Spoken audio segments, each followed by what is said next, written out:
मैं जिस नूडल्स की दुकान को चलाता हूँ वहाँ ग्राहकों को अनलिमिटेड रिफिल मिलती है। मैंने यह नियम इसलिए शुरू किया था ताकि गरीब और जरूरतमंद लोग भी पेट भरकर गर्म खाना खा सकें। लेकिन मैंने कभी नहीं सोचा था कि एक दिन एक महिला अपने 8 बच्चों के साथ आएगी, सिर्फ एक कटोरा नूडल्स ऑन ऑर्डर करेगी और फिर 24 बार रिफिल मांगेगी। मैंने उसे विनम्रता से समझाने की कोशिश की, लेकिन उसने तुरंत अपना फोन निकाल लिया और वीडियो रिकॉर्ड करना शुरू कर दिया। उसने मुझे लालची और निर्दयी दुकानदार कहा और लोगों को मेरे खिलाफ ऑनलाइन भड़काने लगे। बाद में कुछ गुंडे मेरी दुकान के बाहर आकर खड़े हो गए और किसी भी ग्राहक को अंदर नहीं जाने दिया। जब मैंने उनका विरोध किया तो उन्होंने मुझे इतनी बुरी तरह पीटा कि मेरी मौत हो गई। लेकिन जब मैंने दोबारा आंखें खोली तो मैं उसी दिन वापस पहुंच चुका था जिस दिन वह महिला पहली बार अपने 8 बच्चों के साथ मेरी दुकान में आई थी। इस बार मैं मुस्कुराते हुए उनके पास गया। बॉस, हमें आपके सबसे सस्ते साधारण नूडल्स का एक कटोरा दे दीजिए, उसने कहा। वह महिला फटे पुराने और घिसे हुए कपड़े पहने हुई थी। उसके पीछे 8 दुबले पतले और कमजोर दिखने वाले बच्चे खड़े थे। बाहर से वह बेहद गरीब लग रही थी, लेकिन उसके चेहरे पर घमंड साफ दिखाई दे रहा था। उस महिला का नाम शांग छिंगचिंग था। वह एक शॉर्ट वीडियो प्लेटफॉर्म पर 8 बच्चों की मां नाम से अकाउंट चलाती थी और उसी से अपनी रोजी रोटी कमाती थी। उस चेहरे को देखते ही मेरी पिछली जिंदगी की सारी यादें ताजा हो गईं। वही औरत थी, वही जिसने मेरी मौत की वजह बनाई थी। मेरी नूडल्स की दुकान पुराने इलाके के पास स्थित थी, जहां कई मेहनती मजदूर और अकेले रहने वाले बुजुर्ग रहते थे। ताकि वे कम पैसे में पेट भर सकें, मैंने एक नियम बनाया था, 10 युआन में एक कटोरा साधारण नूडल्स और अनलिमिटेड रिफिल। 1 साल तक मेरा यह नियम बहुत अच्छी तरह चला। दुकान भी ठीक चल रही थी और पड़ोस के लोगों का सम्मान और प्यार भी मुझे मिला था। लेकिन फिर शांग छिंगचिंग मेरी जिंदगी में आ गई। पिछले जन्म में वह अपने 8 बच्चों को लेकर आई थी। उसने सिर्फ एक कटोरा नूडल्स मंगवाया और फिर 24 बार रिफिल मांगी। इतना ही नहीं, उसने 5 बार सूप का फ्लेवर भी बदलवाया। मेरी छोटी सी दुकान मुश्किल से थोड़ा बहुत मुनाफा कमा पाती थी। अनलिमिटेड रिफिल का नियम वास्तव में उन लोगों के लिए था जो सचमुच जरूरतमंद थे, न कि ऐसे लोगों के लिए जो उसका गलत फायदा उठाए। लेकिन जैसे ही मैंने उसे मना करने की कोशिश की, उसका रवैया पूरी तरह बदल गया। उसने फोन निकाला और लाइव रिकॉर्डिंग शुरू कर दी। सब लोग देखो, यह दुकान पूरी तरह धोखा है। बाहर लिखा है कि अनलिमिटेड रिफिल मिलती है, लेकिन मेरे बच्चों ने कुछ अतिरिक्त कटोरे खा लिए तो मालिक को समस्या होने लगी। इसने सिर्फ इसलिए हमें अपमानित किया क्योंकि मैं गरीब हूँ और अपने बच्चों के साथ अकेली हूँ। क्या गरीब इंसान नहीं होते? क्या हमें अमीर और निर्दयी लोगों के सामने बेइज्जत होना चाहिए? यह कहते हुए वह रोने लगी। आंसू उसके चेहरे पर बह रहे थे। उसके 8 बच्चे भी उसके साथ रोने लगे। वीडियो इंटरनेट पर वायरल हो गया। एक ही रात में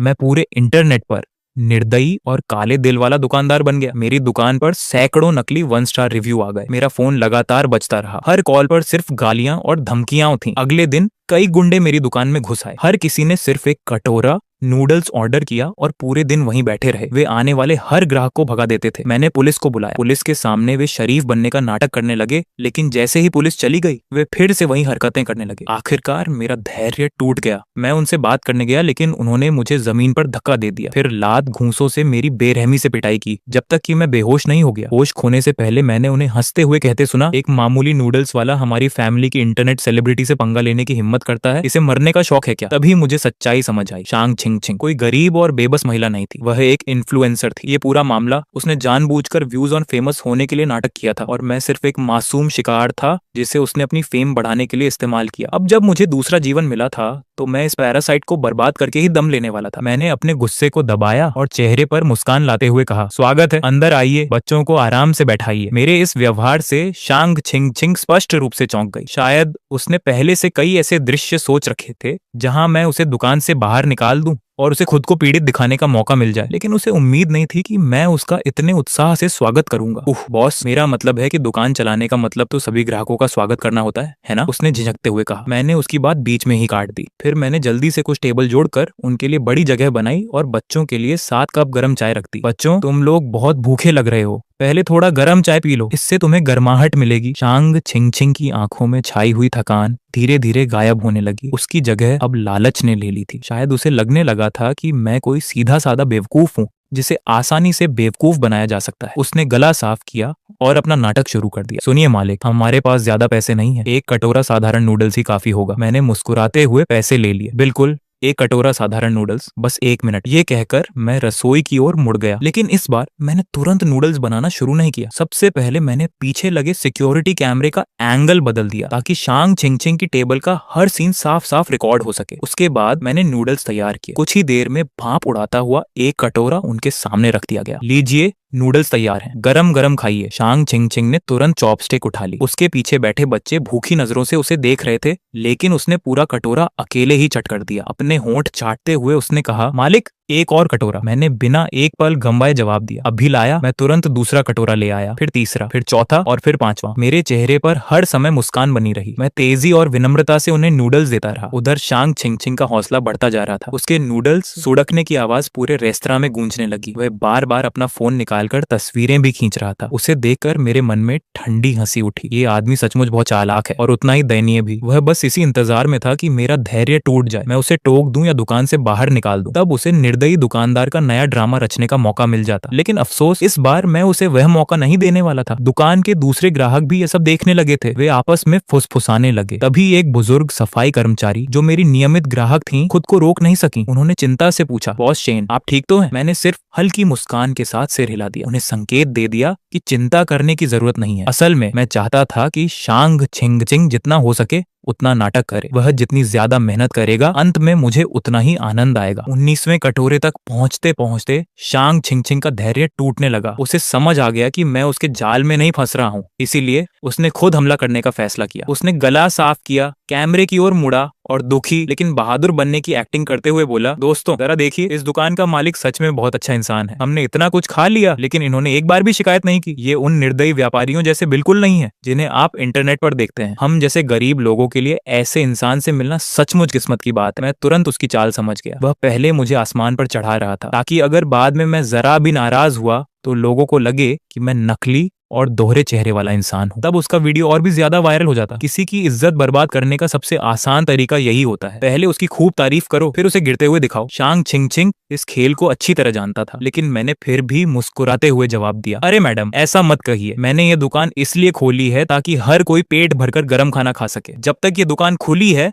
मैं कोशिश करूंगा कि कोई भी भूखा वापस न जाए। मेरी बात सुनते ही आसपास बैठे ग्राहक तालियां बजाने लगे। उस पल मैंने शांग छिंग छिंग के चेहरे पर झुंझलाहट की हल्की झलक देखी। वह मुझे गुस्सा दिलाना चाहता था। वह नहीं चाहता था कि लोग मेरे सपोर्ट में हो जाएं। उसकी आंखें तेजी से इधर उधर घूमी। फिर उसने नई चाल चली। मालिक, आप सचमुच बहुत अच्छे इंसान हैं, वह मुस्कुराकर बोला, लेकिन ये साधारण नूडल्स पेट कहाँ भरते हैं? अगर इतना ही भला काम करना है तो थोड़ा और कीजिए। क्यों ना इन नूडल्स में मीट सॉस भी डाल दी जाए? साधारण नूडल्स की कीमत सिर्फ 10 युआन थी, जबकि मीट सॉस नूडल्स 25 युआन के आते थे। वह साफ तौर पर हद पार कर रहा था। पिछले जन्म में ठीक इसी जगह मैंने उसे मना कर दिया था और वहीं से सारी मुसीबत शुरू हुई थी। लेकिन इस बार मैंने केवल मुस्कुराकर सिर हिला दिया। फिर मैं रसोई में गया और खुशबूदार मीट सॉस का बड़ा चमचा भरकर हर कटोरे पर डाल दिया। लो बच्चों, थोड़ा एक्स्ट्रा प्रोटीन मिल जाएगा। ये देखकर शांग छिंग छिंग पूरी तरह चौंक गई। उसने जो तमाम डायलॉग्स पहले से तैयार कर रखे थे, वे उसके गले में ही अटक कर रह गए। शांग छिंग छिंग समझ नहीं पा रहा था कि आखिर यह दुकानदार इतना सीधा साधा क्यों बन रहा है। वह जो कुछ भी मांग रहा था, मैं बिना किसी शिकायत के उसे देता जा रहा था। दुकान में बैठे बाकी ग्राहकों की नजरें भी बदल चुकी थीं। पहले वे मुझे सहानुभूति से देख रहे थे, लेकिन अब उनकी आंखों में मेरे लिए सम्मान था। बॉस शेन, आपका दिल तो सच में किसी हीरो जैसा है। हाँ, आजकल ऐसे अच्छे इंसान कहाँ मिलते हैं। चारों तरफ अपनी तारीफ सुनकर शांग छिंग छिंग का चेहरा उतर गया। वह यहाँ मेरी प्रशंसा करवाने नहीं आया था। उसे तो चाहिए था कि इंटरनेट पर लोग मुझे गालियां दें, मेरी दुकान को बदनाम करें और मुझे बर्बाद कर दें। लेकिन उसकी योजना उलटी पड़ गई थी। मजबूर होकर उसने खाना जारी रखा। 20वां कटोरा, 25वां कटोरा, 30वां कटोरा, वह लगातार रीफिल मंगवाता रहा, यहाँ तक कि कुल 30 कटोरे नूडल्स खा गया। अब बच्चों की हालत भी खराब होने लगी थी। वे कुर्सियों पर ढह गए थे और उनका पेट जरूरत से ज्यादा भर चुका था। शांग छिंग छिंग का पेट भी ढोल की तरह फूल गया था। वह एक और निवाला नहीं निगल सकता था। फिर भी उसके चेहरे पर खुशी नहीं थी, क्योंकि आज का उसका पूरा नाटक बुरी तरह फ्लॉप हो चुका था। उसने मेरी ओर ऐसी नजर से देखा मानो मैं उसका सबसे बड़ा दुश्मन हूँ। फिर जल्दी से धन्यवाद कहा और 8 बच्चों को साथ लेकर वहां से निकल गया। मैंने उसकी पीठ को देखते हुए मन ही मन कहा, शांग छिंग छिंग, असली खेल तो अब शुरू होगा। उसके जाने के बाद दुकान में फिर से शांति लौट आई। वही बुजुर्ग सफाई कर्मचारी मेरे पास आए और चिंतित होकर बोले, बेटा, उस परिवार को देखकर ही समझ आ रहा था कि वे सिर्फ मुफ्त का फायदा उठाने आए थे। तुम उन्हें यूं अपने ऊपर हावी नहीं होने दे सकते। मैंने उनके कटोरे में थोड़ा गर्म सूप और डालते हुए मुस्कुराकर कहा, वोंग अंकल, चिंता मत कीजिए, सब कुछ मेरी योजना के अनुसार चल रहा है। जब आखिरी ग्राहक भी चला गया तो मैंने दुकान बंद कर दी। फिर मैंने सिक्योरिटी कैमरे की पूरी रिकॉर्डिंग सेव कर ली और उसकी कई बैकअप कॉपियां भी बना ली। लेकिन मैं जानता था कि केवल यह वीडियो शांग चिंगचिंग और उसके पीछे खड़ी कंपनी को गिराने के लिए काफी नहीं होगा। पिछले जन्म में उन्होंने एक साधारण इंसान को इंटरनेट पर बदनाम करके मौत के मुंह तक पहुंचा दिया था। उनकी ताकत और पहुंच साधारण नहीं थी। अगर मुझे उन्हें पूरी तरह खत्म करना था तो मुझे इससे कहीं बड़ा सबूत चाहिए था, ऐसा सबूत जो एक ही झटके में उनका पूरा नकाब उतार दे। मैंने शांग चिंगचिंग का शॉर्ट वीडियो अकाउंट खोला। उस अकाउंट का नाम था शहर में 8 बच्चों की माँ का संघर्षपूर्ण जीवन। उस पर सैकड़ों वीडियो अपलोड थे और लगभग हर वीडियो एक जैसा था। वीडियो में वह और उसके 8 बच्चे किसी जर्जर किराए के मकान में दिखाई देते। उनके सामने बेहद साधारण खाना रखा होता, पीछे दुख भरा संगीत बजता रहता, ऊपर भावुक कैप्शन लिखा होता जो लोगों की सहानुभूति बटोरने के लिए बनाया गया था। फिर कुछ देर बाद वीडियो अचानक विज्ञापन में बदल जाता। कभी कोई उत्पाद बेचने की कोशिश, कभी कोई ऑनलाइन शॉपिंग लिंक। स्पष्ट था कि उसके पीछे एक पूरी कंपनी काम कर रही थी। उन्होंने उसके लिए एक किरदार तैयार किया था, एक बेबस अकेली छोड़ी गई माँ का किरदार जिसे उसके पति ने छोड़ दिया है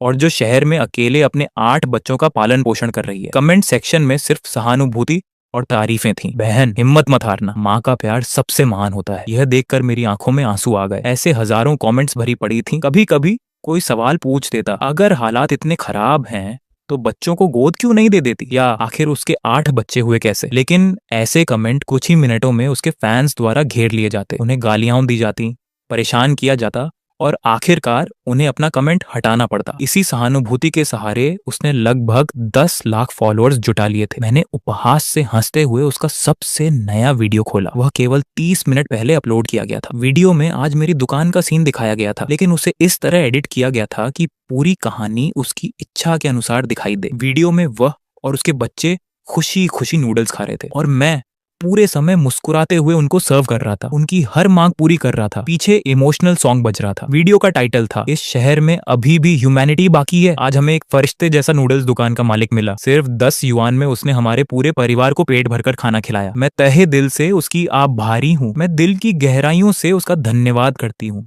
सबसे चालाकी वाली बात यह थी कि वीडियो के नीचे मेरी दुकान का पूरा पता पिन किया गया था। कमेंट सेक्शन मेरी तारीफों से भरा हुआ था। कितने काइंड हार्टेड मालिक हैं, सबको इनकी दुकान पर जाकर सपोर्ट करना चाहिए। पता नोट कर लिया, मैं भी जरूर जाऊंगा। अच्छे लोगों को अच्छा फल मिलना चाहिए, यही असली पॉजिटिव एनर्जी है। लेकिन मैं उसकी असली इंटेंशन समझ चुका था। ये एक बेहद खतरनाक चाल थी। पहले किसी को आसमान पर चढ़ाओ, फिर उसी ऊंचाई से नीचे गिराकर बर्बाद कर दो। जैसे ही ये वीडियो वायरल होगा, लोगों की भीड़ मेरी दुकान पर उमड़ पड़ेगी और जब भीड़ बढ़ेगी तो खर्च भी बढ़ेगा, काम का दबाव भी बढ़ेगा। यदि सर्विस में जरा सी भी कमी रह गई या मैं सबको अनलिमिटेड मुफ्त नूडल्स नहीं दे पाया तो झगड़े शुरू होना तय था। और ठीक उसी समय शांग चिंगचिंग फिर सामने आएगा। वह उंगली उठाकर कहेगा, देखा, यह आदमी बदल गया है। पहले ये गरीबों की मदद करता था, लेकिन अब फेमस होते ही घमंडी हो गया है। इसने अपनी असली इंटेंशंस खो दी है। फेम और मनी ने इसकी आंखों पर पर्दा डाल दिया है और फिर इंटरनेट की पूरी भीड़ एक बार फिर मेरे खिलाफ खड़ी हो जाएगी। आखिर में सारी बदनामी और इल्जाम मेरे ही सिर आ जाते, जबकि उसकी पॉपुलैरिटी और व्यूज पहले से भी ज्यादा बढ़ जाते। एक तीर से 2 निशाने। मैं फोन की स्क्रीन को घूरता रहा। जैसे जैसे मैं उसकी अगली चाल के बारे में सोच रहा था,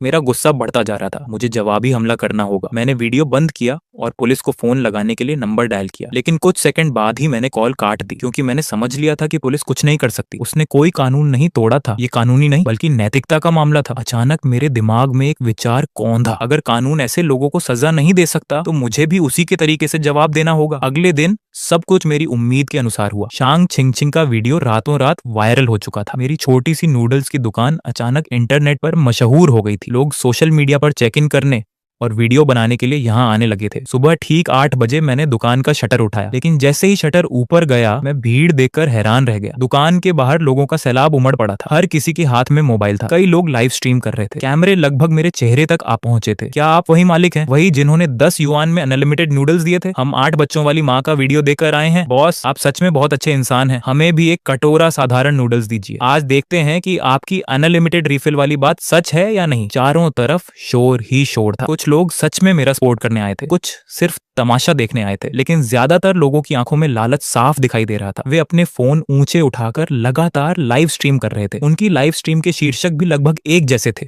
वायरल नूडल्स दुकान की सच्चाई जांचते हैं। आज इस मालिक का टेस्ट लेंगे। मैं पहले से इसके लिए तैयार था। मैंने चेहरे पर वही मुस्कान बनाए रखी। सभी का स्वागत है, कृपया धक्का मुक्की मत कीजिए, एक एक करके अंदर आइए, सबको खाना मिलेगा और कोई भी भूखा नहीं जाएगा। लेकिन भीड़ लगातार दबाव बना रही थी। बॉस, एक और कटोरा, इधर रीफिल भेजो। अरे बॉस, जल्दी करो, हम 5 मिनट से इंतजार कर रहे हैं। उनकी आवाजें एक के बाद एक मेरे कानों में गूंज रही थी। मैं अकेला ही रसोई और डाइनिंग एरिया के बीच दौड़ रहा था। मेरे कपड़े पसीने से पूरी तरह भीग चुके थे। नूडल्स उबालना, कटोरों में डालना, सूप भरना, फिर अगला ऑर्डर। मैं बिल्कुल मशीन की तरह काम कर रहा था। ऐसा लग रहा था जैसे मेरे हाथ कभी भी जवाब दे देंगे। उसी दौरान सुनहरे बालों वाला एक युवा लाइव स्ट्रीमर अपने फोन पर चिल्ला रहा था, दोस्तों, हमने पहले ही 10 बार रीफिल मांग ली है, लेकिन बॉस की स्पीड अब हमारे साथ नहीं चल पा रही। क्या हुआ बॉस, संभाल नहीं पा रहे क्या? उसके आसपास के लोग भी उकसाने लगे। हाँ बॉस, आप तो उम्मीद से कम निकले। कल 8 बच्चों वाली माँ ने 30 रीफिल ले ली थी और हम तो अभी कुछ ही कटोरे खाए हैं। मैं मुस्कुराते हुए उनके पास गया और उनके सामने नूडल्स का एक बड़ा कटोरा रख दिया। छोटे भाई,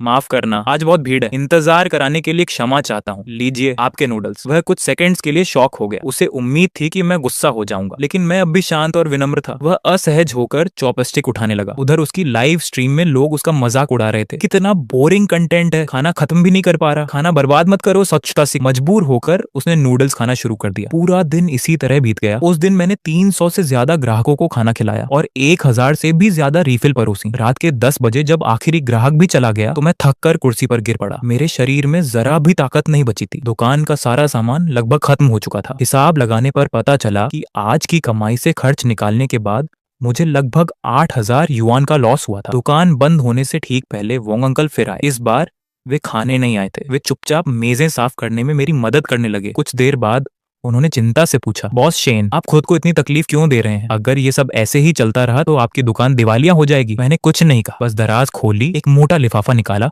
और उनके हाथ में रख दिया। वोंग अंकल, इसमें पिछले कुछ दिनों की मेरी सारी कमाई है, क्या आप मेरे लिए एक काम करेंगे? वह चौंक गए। कौन सा काम? मैंने शांत स्वर में कहा, कल सुबह सूरज निकलने से पहले इसे वेस्ट वाले अनाथालय में दान कर दीजिए। वोंग अंकल की आंखें फैल गईं। इसमें तो कई हजार युआन होंगे। आज तुम्हें पहले ही इतना नुकसान हुआ है, क्या तुम अपनी जिंदगी की बिल्कुल परवाह नहीं करते? मैंने हल्की मुस्कान के साथ उनकी ओर देखा। चिंता मत कीजिए वोंग अंकल, मुझे पता है मैं क्या कर रहा हूँ। मुझे बस समाज को कुछ लौटाना है। लोग चाहे मेरे लिए कितनी भी मुश्किलें खड़ी करें, मैं यह नहीं भूल सकता कि मैंने यह दुकान आखिर शुरू ही क्यों की थी। वोंग अंकल मुझे कुछ देर तक चुपचाप देखते रहे। उनकी आंखों में कई तरह की भावनाएं थीं। आखिरकार उन्होंने एक लंबी भारी सांस ली और गंभीरता से वह लिफाफा अपने हाथ में ले लिया। उनके जाने के बाद मैंने दुकान का दरवाजा बंद किया, लैपटॉप निकाला और पूरे दिन की सीसीटीवी फुटेज एडिट करने बैठ गया। लाइव स्ट्रीमर के चेहरे, मुफ्तखोरी की लालसा से भरी भीड़, दिन भर भाग दौड़ करते हुए मेरी हालत और आखिर में वह सीन जब मैं वोंग अंकल को दान के लिए पैसों से भरा लिफाफा सौंप रहा था। मैंने इन सबको जोड़कर एक वीडियो तैयार किया। क्या लोगों को सचमुच लगता था कि मैं इतना मूर्ख हूं कि एक लगभग अनजान बूढ़े को अपना पूरा प्लान बता दूं, या फिर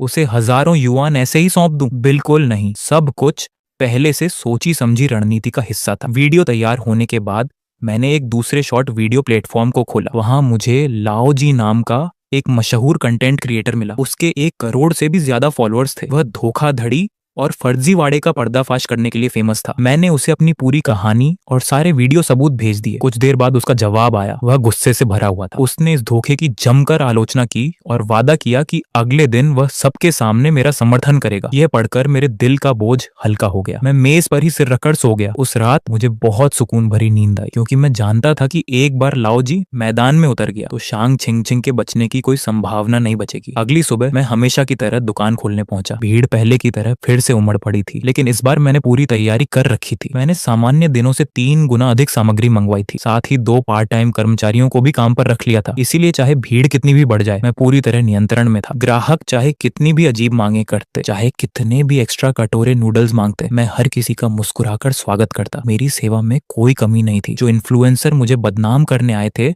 उन्हें भी कोई बहाना नहीं मिला। वे मेरी सर्विस में एक भी गलती नहीं निकाल पाए। आखिरकार वे निराश होकर नूडल्स खाकर चुपचाप चले गए। दोपहर के करीब 2 बजे भीड़ कुछ कम हुई। तभी शांग छिंग फिर से दुकान में दाखिल हुई, लेकिन इस बार वह अकेली नहीं थी। उसके पीछे कई लोग प्रोफेशनल कैमरे लिए हुए खड़े थे। स्पष्ट था कि वे उसकी एमएससीएन एजेंसी के लोग थे। आज उसने पूरा मेकअप किया हुआ था। उसके कपड़े भी पहले की तरह फटे पुराने नहीं, बल्कि काफी रिस्पेक्टेबल और एक्सपेंसिव लग रहे थे। उसके हाथ में एक अवार्ड सर्टिफिकेट बड़ा बैनर था। वह मुस्कुराते हुए मेरे सामने आई। बॉस शेन, फिर मुलाकात हो गई। उसने मेरे हाथों में वह बैनर थमा दिया। उस पर लिखा था, ह्यूमैनिटी की सच्ची मिसाल को दिलों को गर्माहट देने वाली नूडल्स दुकान। जैसे ही उसने बैनर दिया, पीछे खड़े कैमरे हमारी ओर घूम गए। स्पष्ट था कि वह फिर से कोई नया नाटक करने आई थी। वह ऊंची आवाज में बोली, बॉस शेन, मैं आज खास तौर पर आपका धन्यवाद करने आई हूँ। मेरे वीडियो के वायरल होने के बाद आपकी दुकान का बिजनेस खूब बढ़ गया होगा, है ना। उसकी आवाज इतनी ऊंची थी कि दुकान में मौजूद हर व्यक्ति उसे सुन सकता था। अब पूरा इंटरनेट जानता है कि आप कितने अच्छे इंसान हैं। आपकी दुकान भी अब एक बड़ी वायरल जगह बन चुकी है। अगर सोचें तो आपको मेरा धन्यवाद करना चाहिए। उसकी बातों का असली मतलब साफ था। वह लोगों को यह विश्वास दिलाना चाहती थी कि मैंने उसकी पॉपुलैरिटी का फायदा उठाकर अपनी दुकान प्रमोट की है। दुकान में मौजूद लोग फुसफुसाने लगे। मैंने उसकी ओर देखा और मन ही मन ठंडी हंसी हंसा। आखिरकार असली खेल शुरू हो गया। जब वह नॉर्मल तरीकों से फेमस नहीं हुई तो उसने किसी और को बदनाम करके फायदा उठाने का रास्ता चुन लिया। मैं जवाब देने ही वाला था कि अचानक दुकान के दरवाजे से एक गूंजती हुई आवाज सुनाई दी। थैंक्स? किस बात का थैंक्स? क्या तुम सबको बेवकूफ समझती हो? नकली बच्चों का झुंड लेकर मुफ्त खाना और सहानुभूति बटोरने वाली तुम ही हो। सभी लोगों की नजरें तुरंत दरवाजे की ओर मुड़ गईं। वहां लाओ जी खड़ा था। उसने कैमरे की ओर देखते हुए कहा, नमस्कार दोस्तों, मैं हूँ लाओ जी और आज मैं साल के सबसे बड़े फ्रॉड का एक्सपोज करने आया हूँ। एक ऐसा घिनौना स्कैम जो मदरहुड और सैक्रिफाइस के मास्क के पीछे छिपा हुआ है। लाओ जी को देखते ही शांग छिंगछिंग का चेहरा सफेद पड़ गया। तुम कौन हो? यहाँ बकवास मत करो, लाओ जी ने ठंडी मुस्कान के साथ कहा। शांग छिंगछिंग, तुम्हारा असली नाम शांग शियाओपांग है। उम्र 32 वर्ष, अविवाहित, और तुम्हारा एक भी बच्चा नहीं है। और जो बच्चे तुम्हारे पीछे खड़े हैं उनका तुमसे जरा भी खून का रिश्ता नहीं है। ये सभी बच्चे उस MCN कंपनी द्वारा किराए पर लाए गए चाइल्ड एक्टर हैं जो तुम्हारे पीछे खड़ी है। हर शूटिंग के बदले प्रत्येक बच्चे को 200 युआन दिए जाते हैं। तुम लोगों की फीलिंग्स का फायदा उठाकर झूठी दुख भरी कहानियां बनाती हो। खुद को एक स्ट्रगल करती अकेली माँ के रूप में दिखाती हो और उसी के दम पर लाखों कमा रही हो। क्या तुम इन सब बातों से इनकार कर सकती हो? लाओ जी के हर शब्द के साथ शांग छिंगछिंग का चेहरा सफेद होता जा रहा था। उधर लाइव स्ट्रीम की चैट पूरी तरह फट चुकी थी। क्या बच्चे किराए के हैं? हे भगवान, ये तो डिस्गस्टिंग है। हमारी फीलिंग्स का इस्तेमाल करके पैसे कमा रही थी। मुझे पहले से ही शक था। कोई असली माँ अपने बच्चों को ऐसे नाटकों में नहीं घसीटती। शांग छिंगछिंग पूरी तरह घबरा गई। उसने उंगली उठाकर लाओ जी की तरफ इशारा किया और चीखने लगी, झूठ, सब झूठ है, तुम मेरी बदनामी कर रहे हो। ये बच्चे मेरे ही हैं, मेरे अपने खून के रिश्ते हैं। वह बगल में खड़े एक छोटे लड़के को पकड़ने के लिए बढ़ी, लेकिन लड़का डरकर पीछे हट गया। उसे देखकर मेरा दिल कांप उठा। यही वही बच्चा था जिसे मैंने पिछली लाइफ में न्यूज में देखा था। वही बच्चा जो वर्षों तक शोषण का शिकार रहा था, इतना दुबला पतला कि उसकी हड्डियां तक दिखाई देती थी। लाओ जी ने ठंडी हंसी हंसी। फिर उसने एक वीडियो चला दिया। वीडियो में एक थकी हुई गरीब महिला दिखाई दी। वह उस लड़के की असली माँ थी। आंखों में आंसू लिए वह कैमरे के सामने बोली, मैं मानती हूँ, मैंने अपने बच्चे को उस कंपनी के पास भेजा था। उन्होंने कहा था कि सिर्फ वीडियो शूट करना है। उन्होंने मुझे रोज 200 युआन देने का वादा किया था। हम बहुत गरीब हैं, मेरे पति बीमार हैं और घर चलाना मुश्किल हो रहा है। मुझे नहीं पता था कि वे मेरे बच्चे का इस्तेमाल लोगों को धोखा देने के लिए करेंगे। मैं हाथ जोड़कर विनती करती हूँ, मेरा बच्चा मुझे वापस लौटा दीजिए। कृपया पुलिस को मत बुलाइए, मेरा बच्चा मुझसे मत छीनिए। वीडियो खत्म होते ही शांग छिंगछिंग के सारे झूठ चकनाचूर हो गए, लेकिन उसके पीछे खड़ी टीम ने तुरंत रिस्पॉन्स किया। कैमरे लिए हुए लोग आगे बढ़े और लाओ जी का फोन छीनने की कोशिश करने लगे। रिकॉर्डिंग बंद करो, तुम हमारे पोर्ट्रेट राइट्स का उल्लंघन कर रहे हो। अब भी लाइव स्ट्रीम बंद करो, नहीं तो हम केस कर देंगे। लाओ जी ने उन्हें धक्का देकर पीछे किया। केस करना है तो कर लो, लेकिन मुझसे दूर रहो। अगर किसी ने मुझे हाथ लगाया तो मैं पुलिस बुलाकर कहूंगा कि तुम लोग मुझ पर हमला कर रहे हो। अब शांग छिंगछिंग समझ चुकी थी कि खेल खत्म हो चुका है। अचानक वह जमीन पर बैठ गई, फिर रोने चिल्लाने का नाटक शुरू कर दिया। वह फर्श पर हाथ पटकते हुए चीखने लगी, मैंने आखिर क्या गलत किया है? मैं तो सिर्फ अपना पेट पालने की कोशिश कर रही थी। यह सोसाइटी औरतों के साथ हमेशा अन्याय करता है। मैं इस शहर में अकेले स्ट्रगल कर रही हूँ। क्या तुम्हें लगता है कि ये सब आसान है? तुम सब बहुत बुरे लोग हो। तुम सबने मिलकर एक अकेली औरत को परेशान किया है। मैं तुम सबकी शिकायत करूंगी। मैं तुम सबकी जिंदगी बर्बाद कर दूंगी। तुम्हारी सारी इज्जत मिट्टी में मिला दूंगी। उसकी हालत किसी पागल इंसान जैसी हो चुकी थी, लेकिन अब किसी को उस पर दया नहीं आ रही थी। दुकान के ग्राहक और ऑनलाइन लाखों दर्शक सभी उसकी हरकतों से नफरत से देख रहे थे। इसी बीच लाओ जी की एडिटिंग टीम ने लाइव स्ट्रीम की क्लिप्स तुरंत काटकर इंटरनेट पर फैलानी शुरू कर दी। कुछ ही मिनटों में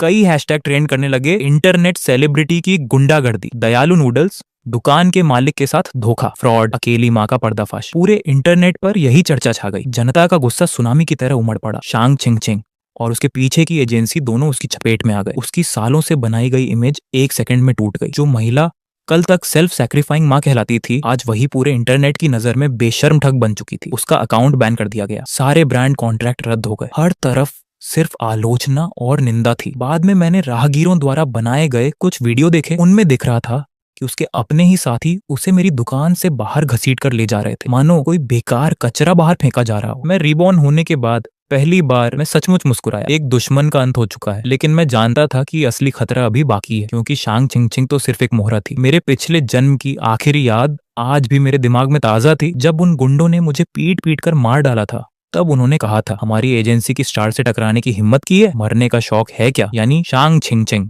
सिर्फ सामने रखा गया चेहरा थी, असल राक्षस उसके पीछे छिपी वह एमसीएन कंपनी थी। एक ऐसी कंपनी जो ट्रैफिक और पैसे के लिए किसी भी हद तक जा सकती थी, जिसके अंडरवर्ल्ड और क्रिमिनल से भी संबंध थे। और अब मैंने न केवल उनकी सबसे बड़ी इन्फ्लुएंसर को बर्बाद कर दिया था, बल्कि पूरी दुनिया के सामने उसका नकाब भी उतार दिया था। ऐसे में ये सोचना मूर्खता होती कि वे मुझे इतनी आसानी से छोड़ देंगे, लेकिन चीजें वैसी नहीं हुई जैसी मैंने सोची थी। एमसीएन कंपनी ने तुरंत बदला लेने की कोई कोशिश नहीं की। अगले 2 दिन बिल्कुल शांत बीते। ऐसा लगा मानो चिंग चिंग और उसकी एजेंसी धरती से ही गायब हो गई हो। उनके बारे में कहीं कोई चर्चा नहीं थी। मेरी नूडल्स की दुकान भी फिर से अपने शांत माहौल में लौट आई, बल्कि पहले से भी ज्यादा फेमस हो गई। बहुत से लोकल लोग मेरे काम से सचमुच इंप्रेस हुए थे। वे खास तौर पर एक कटोरा नूडल्स खाने के लिए दुकान पर आने लगे। अब कोई भी अनलिमिटेड रिफिल की बात नहीं करता था। पहला कटोरा खत्म करने के बाद लोग दूसरे कटोरे के पैसे खुद ही देने लगे। बूढ़े वांग अनाथालय की थैंक्स लेटर और दान की रसीदें भी लेकर आए। मैंने उन्हें सम्मान पूर्वक दुकान की दीवार पर टांग दिया। सब कुछ सही दिशा में जाता हुआ दिखाई दे रहा था, लेकिन अंदर ही अंदर मेरी बेचैनी हर दिन बढ़ती जा रही थी। तूफान से पहले की खामोशी हमेशा सबसे डरावनी होती है। मैं गहरी चिंता में डूब गया। उस रात मैं हमेशा की तरह दुकान बंद कर रहा था। जैसे ही बाहर निकलने वाला था, अचानक एक अनएक्सपेक्टेड गेस्ट आ पहुंचा। बॉस शेन, क्या हम बात कर सकते हैं? मिस्टर जी, आप यहाँ? उन्होंने पानी का एक घूंट लिया और गंभीर आवाज में कहा, मैं तुम्हें वार्निंग देने आया हूँ,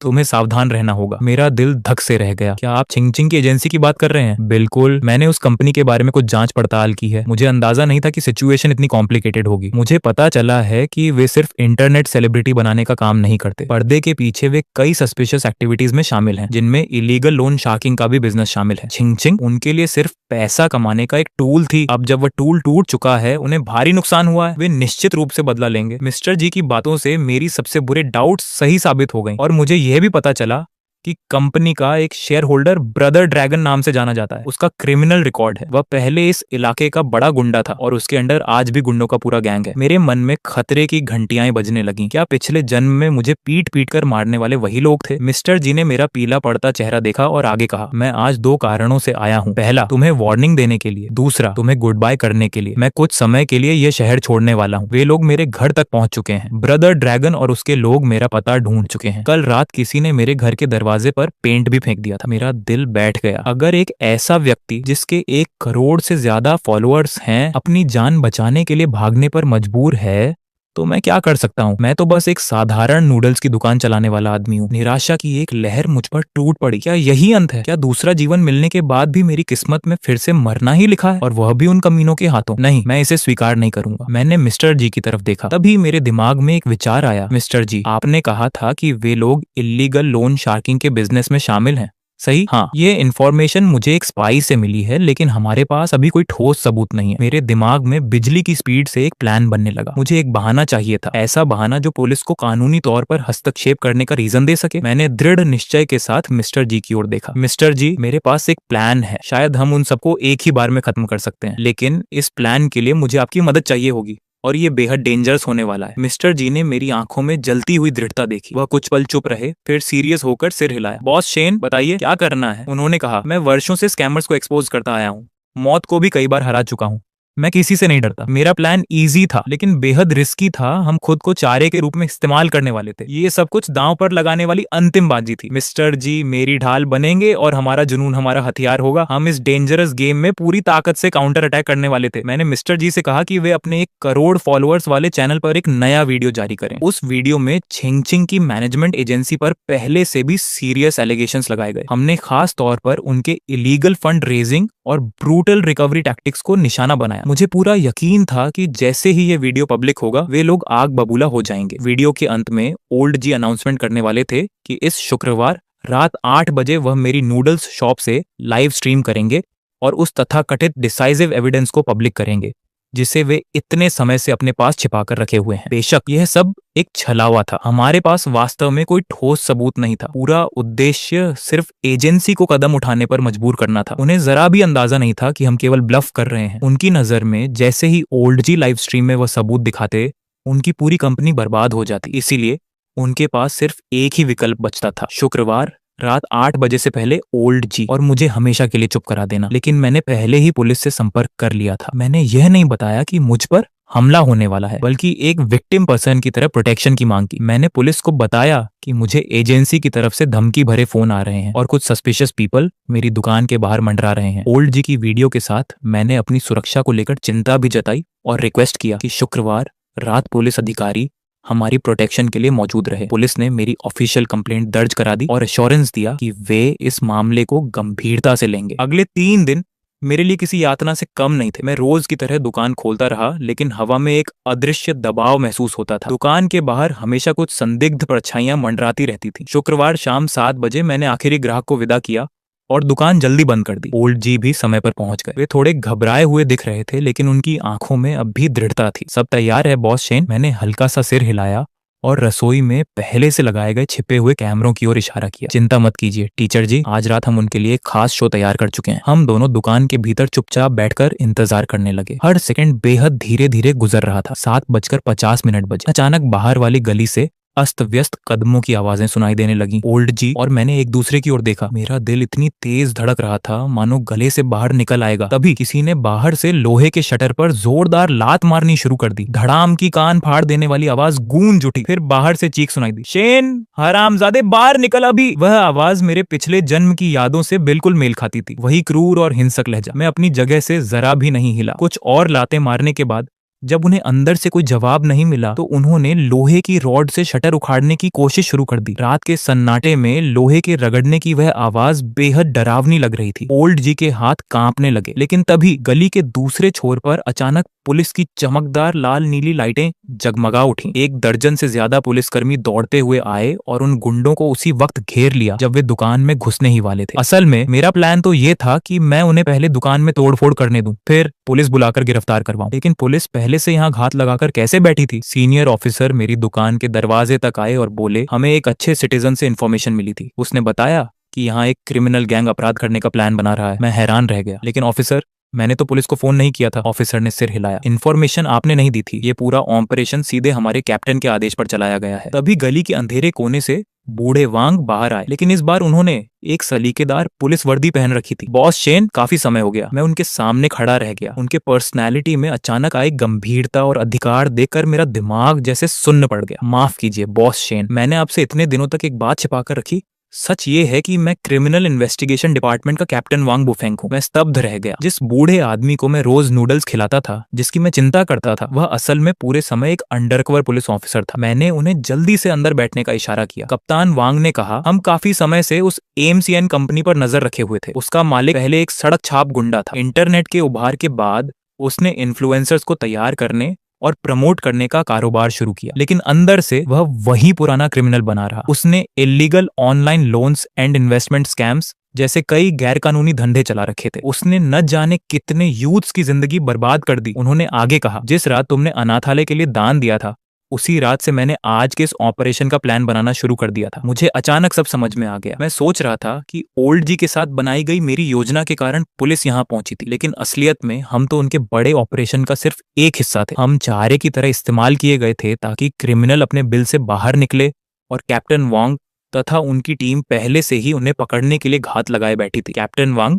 मुस्कुराए। मैंने कभी नहीं सोचा था कि रिटायर होने से पहले इस पूरे गैंग को पकड़ पाऊंगा। शायद सचमुच अच्छे कर्मों का फल मिलता है। तुम्हारी दयालुता ने उनका ध्यान खींचा और उसी वजह से तुम्हारा रास्ता मुझसे टकराया। यह कहकर कैप्टन वांग उठ खड़े हुए। जाने से पहले उन्होंने कहा, कल सुबह की खबरें जरूर देखना। अगली सुबह मैंने अपना फोन खोला। हर समाचार चैनल पर एक ही खबर चल रही थी। शहर के अंधेरे में छिपा वह क्रिमिनल गैंग पूरी तरह ध्वस्त कर दिया गया था। गिरोह का सरगना ब्रदर लॉन्ग और उसके सभी साथी गिरफ्तार हो चुके थे। उन पर operating a criminal syndicate, conducting illegal business, disturbing public piece और कई अन्य सीरियस एलिगेशंस लगाए गए थे। टीवी स्क्रीन पर वे 8 बच्चे भी दिखाई दिए, जिन्हें बचाकर उनके परिवारों से दोबारा मिला दिया गया था। मैंने राहत की लंबी सांस ली। फिर दुकान का मुख्य स्विच ऑन किया। दुकान पहले जैसी ही थी, वही परिचित और सुकून भरा माहौल, लेकिन आज हवा कुछ अलग लग रही थी, जैसे बारिश के बाद की ताजगी। मेरी नूडल्स की दुकान फिर से अपनी सामान्य रौनक में लौट आई थी। ग्राहक आते, चुपचाप ऑर्डर देते और खाना खत्म करने के बाद मेरी ओर मुस्कुराकर देखते, फिर पैसे मेज पर रखकर बिना कुछ कहे चले जाते। एक युवा ग्राहक ने नूडल्स का कटोरा खत्म करने के बाद कहा, क्या मुझे एक और कटोरा मिल सकता है? मैं मुस्कुराया। बिल्कुल, जब तक तुम खा सकते हो। इस दुकान के दरवाजे हमेशा खुले हैं। वह हंस पड़ा। नहीं, रहने दीजिए, आपकी दयालुता का फायदा नहीं उठाना चाहिए। आपके जैसे अच्छे इंसान सबसे अच्छी चीजों के हकदार हैं। उसकी बात सुनकर मेरे दिल में गर्माहट भर गई। उस शाम कैप्टन वांग ने अपनी पुलिस वर्दी उतार दी और फिर से वही साधारण बूढ़े वांग बनकर मेरी दुकान में आ बैठे। अपनी हमेशा वाली जगह पर बैठकर उन्होंने आवाज लगाई, अरे बॉस शेन, हमेशा वाला ऑर्डर, एक कटोरा सादे नूडल्स, ऊपर से थोड़ा ज्यादा हरा प्याज। मैं नूडल्स लेकर उनके पास गया। उनके चेहरे पर खिली संतुष्ट मुस्कान को देखकर मुझे यकीन हो गया कि इस बार मेरी छोटी सी दुकान और मेरी पूरी जिंदगी सचमुच उज्जवल भविष्य की ओर बढ़ रही थी।